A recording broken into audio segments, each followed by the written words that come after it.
What happens when you have been indoctrinated by a cult? Let me describe the situation.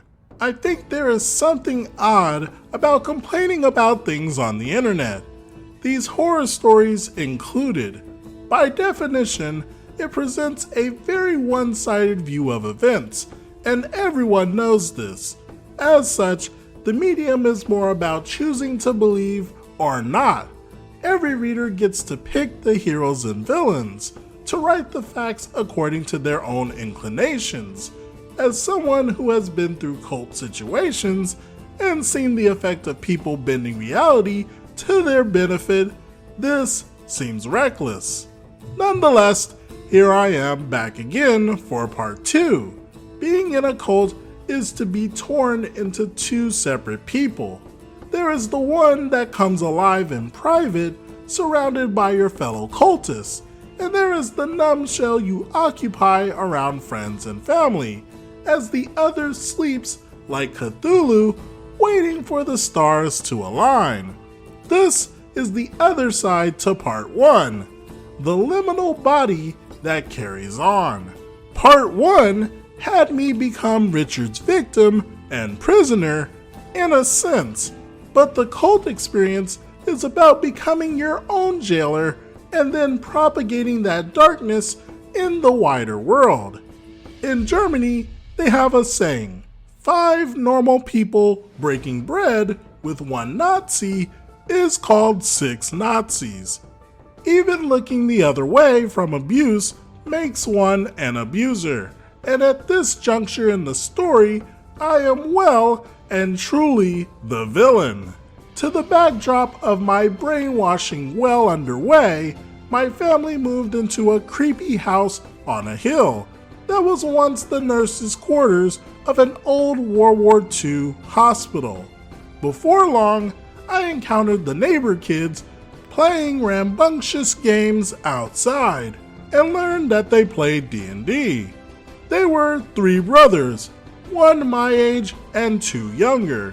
The older brother will be discussed in part 3.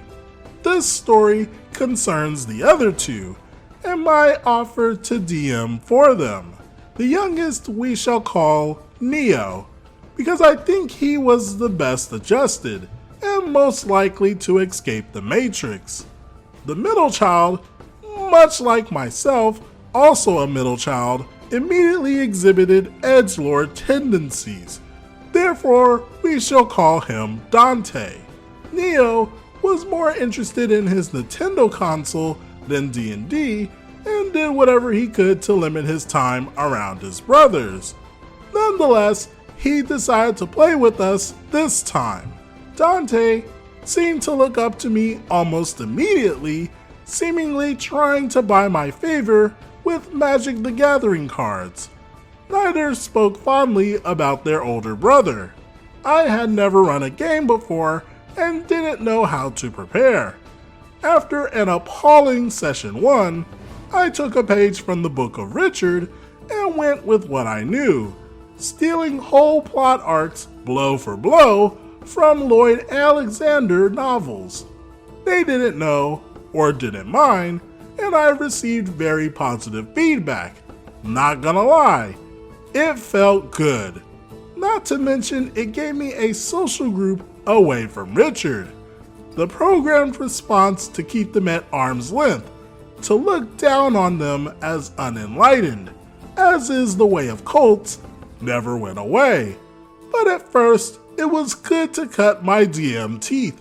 Neo played a big dumb fighter that beautifully captured the cluelessness of anime protagonists without their more problematic tendencies, like mistaking inappropriate harassment for having a personality, for example. Dante played a lesser-known 2nd edition class called a ninja and immediately exhibited a similar immorality to Richard, though I couldn't tell you if he got it from me or if I simply gave him tacit permission with my programmed indifference.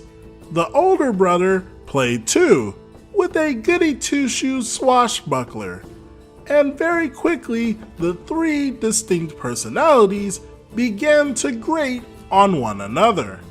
Neo just wanted to game, but the other two's constant bickering pushed him away from the hobby. The older brother would get visibly upset at anything less than perfect heroism, while Dante wanted to murder Hobo, and both younger brothers flew into rages at their older brother trying to control how they played.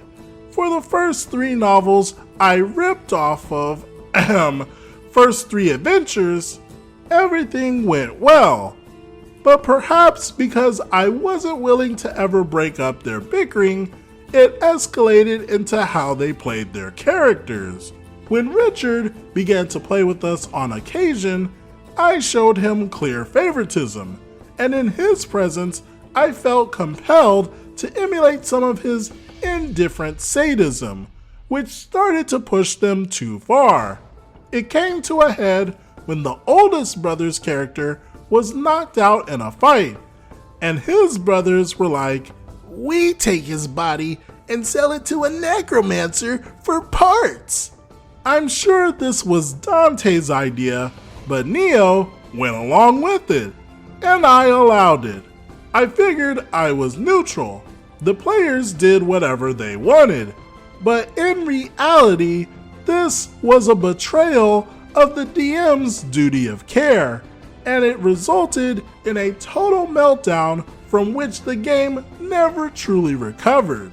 I stopped DMing for a while, playing in whatever games the oldest brother ran, all of which ended in meltdowns and recriminations. It was an incredibly toxic situation, but I kept coming back. The best explanation I can give is that I was bored. Richard seemed to even think it was funny to see them fight, and no matter how much I attribute this to his influence over me, I chose to be there. Likewise, keeping my life outside the shallow hobbyist interactions I had with the brothers at arm's length, they seemed to think I was more than what I was. But in truth, I wasn't anyone to emulate. Nonetheless, Dante in particular seemed to look up to me, and as I entered my goth phase, both his and my edginess reached different peaks, cascading into downward spirals. I think the penultimate representation of this escalation occurred when I decided to run a one-shot for Neo and Dante using a superhero system. I think it was Heroes Unlimited. I told them they could play any character they wanted and I would make it work. Neo literally played Ash Ketchum. I gave him his dream lineup of Pokemon and ruled he was from a cartoon universe and the laws of physics work differently for him. Think Who Framed Roger Rabbit or The Mask. Dante, however, basically wanted to play the Antichrist as if it were written by a 14-year-old Jonan Vasquez superfan, minus the humor. He made a magic-wielding serial killer whose MO was to crucify his victims on telephone poles. I said, sure. However, it quickly became apparent that Dante's only objective in this game was to brutally murder all of his brother's adorable Pokemon pals. Frustrated by the cartoon physics that left him unable to do more than make canaries fly around Pikachu's head, no matter how hard he hit the little blighter, Dante went thermonuclear, literally. Turns out he had picked up a power that let him self-destruct, killing off his character in exchange for a blast radius that could take out a city. I described how when the smoke cleared, in the middle of the smoking crater was Neo's character, suit covering his face and standing on one leg, before falling down and jumping up and quickly shaking the suit off his face. The same actions Ash would take in the show, after taking Charizard's fire breath to the face. Dante was furious at me for denying him, and Neo was disgusted and enraged at his brother.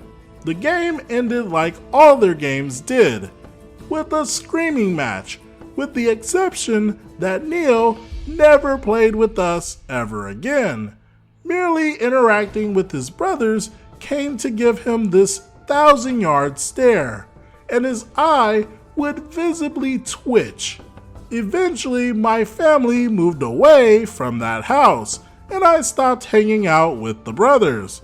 I had one more interaction with Dante, however. One day, shortly after graduating high school, I found a couple of D&D books that belonged to the brothers, and remembered that Dante had a couple of my Vampire the Masquerade books. So I dug out their phone number to make sure someone would be home and rode my bike over to return the books and pick up mine. Dante answered the door, looking a little out of it, holding a Japanese dagger called a tanto unsheathed in his hand.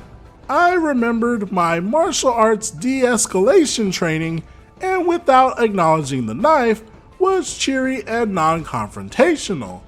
Carefully exchanged the books without getting too close, and immediately left wishing him the best of luck with his life. It kinda shook me though, and I decided straight after to go visit my friend Leo, who had also played with the brothers. Look out for Leo's story in part 4. Leo told me he hadn't played with Dante in months, after an incident involving Leo's fiancée. It seems that Dante had become a day-drinking alcoholic, and had somehow gotten it into his head that Leo's fiancée was actually his girlfriend.